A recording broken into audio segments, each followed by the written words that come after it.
Bien, como siempre, ustedes saben que nosotros tratamos de hacer análisis de la doctrina cristiana de forma sistemática y vamos viendo todas las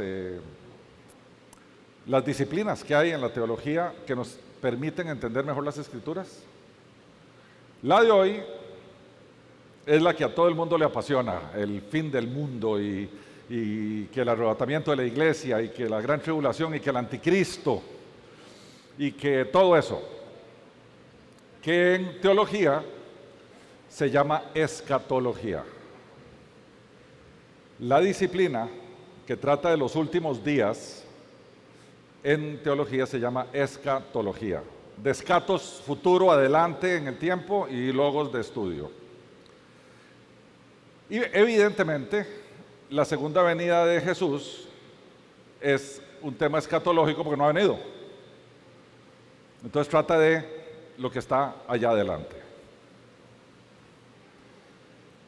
Sobra decir que este es un tema que desde que el Señor ascendió a los cielos y estaban, ahí fue donde quedamos en nuestra última reunión.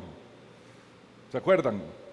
Analizamos todo el tema de la resurrección y llegamos al puro final, cuando el Señor les dijo a los apóstoles: bueno, chavalos, ya es hora de irme, les voy a dejar el espíritu de poder para que me sean testigos en Jerusalén, Judea, Samaria, en el resto de las naciones.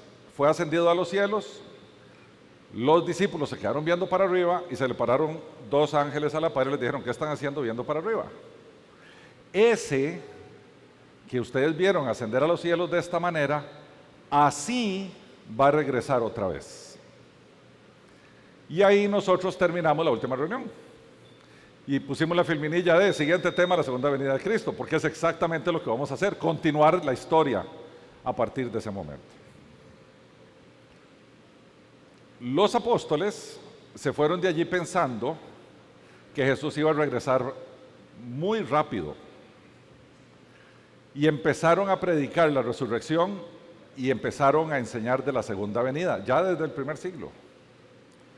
Y desde entonces, la iglesia ha estado esperando la venida de Cristo. Lo más curioso de esto es que el mundo habla del fin del mundo, y ahora vamos a ver cuántas veces se ha equivocado todo el mundo, pero pocos hablan de la segunda venida de Jesús. Y la segunda venida de Jesús precede la destrucción, como vamos a ver hoy.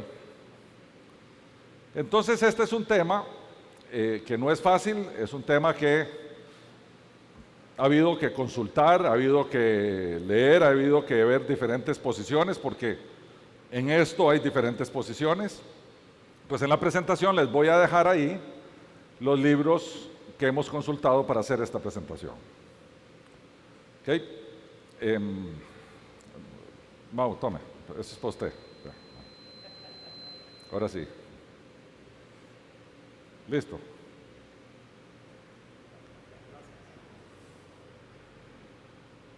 Entonces vamos a ver, porque en el camino vamos a suponer que ya hay cosas que ustedes saben. Entonces esas cosas que vamos a suponer que ustedes saben, las vamos a explicar aquí en conceptos y definiciones, que es el primer punto de agenda. Lo segundo es por qué es importante para mí entender esto. Porque se habla poco de esto. Se discute mucho entre debates qué sé yo, en ministerios cristianos y todo, pero la verdad es que se habla poco. ¿Por qué es importante? ¿Por qué nosotros queremos hablarlo hoy? Vamos a ver cómo la Biblia nos dice que sí va a venir en una segunda ocasión. Vamos a ver dónde se acomoda este tema de la escatología en medio de toda la doctrina, pensando en la importancia que tiene. Vamos a ver evidentemente ese tema de la gran tribulación del que Jesús nos habló en el Evangelio de Mateo, un tema que curiosamente solo es protestante o evangélico, que es el famoso arrebatamiento de la iglesia, si el Señor se va a llevar a su iglesia previo a que todas estas cosas pasen, donde hay un montón de interpretaciones y cosas también que las vamos a analizar. Creo que ya ahorita empiezan a servir va a pasar el break, no sé cómo están organizados, yo creo que ahí anda Rome, ¿qué se me hizo Rome? En esas, ella se está encargando de eso. Y vamos a hacer una mirada a todo el libro del Apocalipsis en 5 minutos. Básicamente les voy a mostrar el esquema del Apocalipsis, nada más, no vamos a entrar a verlo porque no tiene sentido. Otro tema controversial es el capítulo 20 del Apocalipsis, que habla de que el Señor viene a la tierra y va a estar 1000 años aquí, en la tierra. Ese es otro tema controversial. Hay gente que dice que son 1000 años figurados, hay otra gente que dice que son 1000 años literales, hay otra gente que dice que estamos viviendo en ese periodo de tiempo. Entonces lo vamos a ver también. Y después nos vamos a atrever a decir cómo saber que el fin se acerca. Y una vez que lo veamos, yo sé que cada uno de ustedes va a decir, bueno, si esas son medio señales, uno dirán, ya ahorita viene, y otros dirán, ah no, falta tiempo. Pero vamos a ver las pistas que nos dejó el Señor en las Escrituras, que nos permiten, así de lejitos, tratar de estimar cuándo es su segunda venida. Y claramente al final vamos a resumir toda la presentación y vamos a sacar unas conclusiones. Entonces veamos algunos conceptos. Ya vimos escatología, que son de los últimos días, ¿verdad? El tema del arrebatamiento, que mucha gente le ha llamado el rapto, y la palabra rapto no está en el texto que vamos a ver cuando habla de esta cosa. La palabra en realidad es harpazo, y es tomar a algo, y cuando se profundiza en el griego es tomar algo que le pertenece violentamente. Como dos chiquitos y uno le quita el juguete al otro y entonces el otro se devuelve, le arrea y trae el juguete de vuelta. Eso es un arrebatamiento.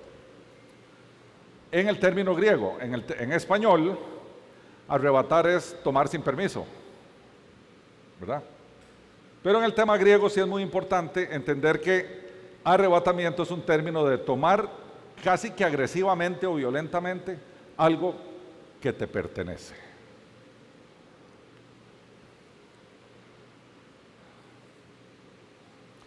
Este tema del arrebatamiento se toca particularmente en 3 textos, 2 de Pablo y 1 del Evangelio de Mateo. No voy a detenerme aquí porque lo vamos a ver con profundidad más adelante. Está el reino milenial que les decía, del tiempo de Cristo en la tierra previo al juicio. Después está el tema de la tribulación, que es opresión, aflicción, y de acuerdo a las palabras de Jesús nos esperan unos tiempos de aflicción terribles como nunca antes ha visto la historia de la humanidad. Entonces, cuando veamos este tema de tribulación, uno diría, veámoslo con prudencia. Yo no sé si con miedo, porque vamos a ver más adelante si tenemos que tener miedo o no. Lo otro que es importante es el término señal, que es algo que marca, y usado en las Escrituras, es algo que marca de forma sobrenatural algún evento o alguna persona. Entonces, por ejemplo, en el Evangelio de Juan, al Señor le decían, hace una señal. Cuando Juan decía, es que hizo una señal, hizo muchas señales. Lo que está diciendo es, hizo muchos eventos sobrenaturales que apuntaban, lo señalaban a él como el Mesías anunciado. Entonces, cuando ustedes ven señal, sobre todo en los evangelios, piensen que son cosas que apuntan a algo. Después está el tema del libro de la vida, que yo creo que los que estamos aquí esperamos que nuestro nombre esté escrito en el libro de la vida del Cordero, porque los que tienen ese nombre apuntado ahí, dice la Biblia, van a enfrentar un juicio sin fiscal. Donde salga la acusación contra usted está en blanco, porque todas esas cosas que usted hizo las cargó Jesús en la cruz por usted. Por eso estás en el libro de la vida del Cordero. Ahí están los nombres de las personas cuyos pecados fueron atribuidos a Cristo en la cruz y por lo tanto entran a disfrutar de la vida eterna con Él. Entonces el tener el nombre ahí es importante. Dentro de 2 meses vamos a presentar el tema de la elección divina. Y en el tema de la elección divina vamos a concluir, no lo vamos a ver hoy, que el que apunta el nombre en el libro de la vida es el Señor y lo apuntó desde antes que el universo existiera. Esa doctrina se llama la doctrina de la elección divina, que contiene la doctrina bíblica de la predestinación para salvación, que es súper controversial. Eso lo vamos a ver dentro de 2 meses. Y el término parusía, que tiene que ver con la segunda venida de Cristo. Los primeros cristianos hablaban de parusía, ya no decía, ya Jesús viene o va a venir, solamente usaban ese término parusía. Ok, hoy vamos a estar aquí 2 horas y pico estudiando este tema. ¿Por qué es importante para nosotros? Yo creo que solo hay una respuesta posible para esa pregunta. Porque es importante para Dios. Y lo que es importante para Dios debe ser importante para nosotros. ¿Y por qué es importante para Dios? Porque lo dejó escrito en muchos lugares. Entonces, si Dios lo dejó revelado para que nosotros vayamos ahí y lo estudiemos, profundicemos, discutamos, nosotros no solamente deberíamos de estudiar este tema, sino que tenemos un mandato de hacerlo porque está allí.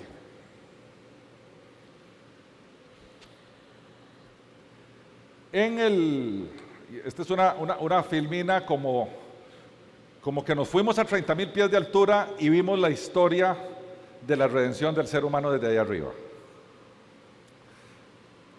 Me interesa ponerla para que vean dónde encajan ciertas cosillas que vamos a hablar hoy, que son de discusión y de controversia. Además de todo esto, la mayoría de esos temas ya los hemos tratado en reuniones de estas.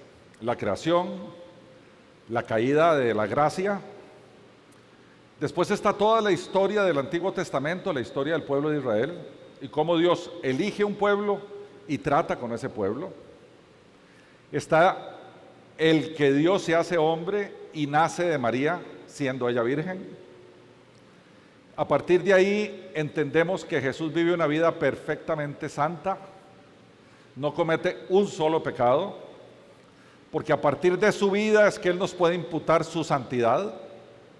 Si Él no hubiera vivido una vida santa, no podría trasladarnos su santidad. Evidentemente la muerte, que la vimos hace un par de reuniones, hace un par de meses, de la crucifixión de Jesús. La resurrección, que la vimos en la penúltima vez. Y a partir de que Él asciende al cielo, deja el recado de ahorita vengo, pero ese ahorita vengo tiene 2000 años. Y lo que hemos vivido es la historia de la iglesia, que ya también la analizamos hace como 4 o 5 meses. Cómo la iglesia se ha formado, cómo se ha transformado, cómo se ha echado a perder y cómo se ha vuelto a reformar en todos estos 2000 años. La vida de la iglesia. Y entonces vienen los últimos tiempos. El primero es la gran tribulación, de la cual habló Jesús. ¿Cuándo es? Si es antes de ese famoso arrebatamiento el que el Señor se va a llevar a la iglesia, o si el arrebatamiento es después, o si es en medio de la tribulación. La segunda venida, si es visible, si es real, o hay una tercera venida, si es que antes vino por su iglesia y nadie se dio cuenta, solo los que no están. Está el tema del milenio, qué tan literal deberíamos tomar ese tema de ahí. Y claramente la Biblia termina con el juicio y la eternidad. Ese es más o menos, ¿en cuántos son? 4, 8 y 6, 14 cuadritos, en resumidas cuentas, toda la Biblia. Toda la Biblia está ahí. ¿Okay? Los temas que vamos a ver hoy son estos. Estos cuatro: el arrebatamiento, la segunda venida y el milenio y la gran tribulación.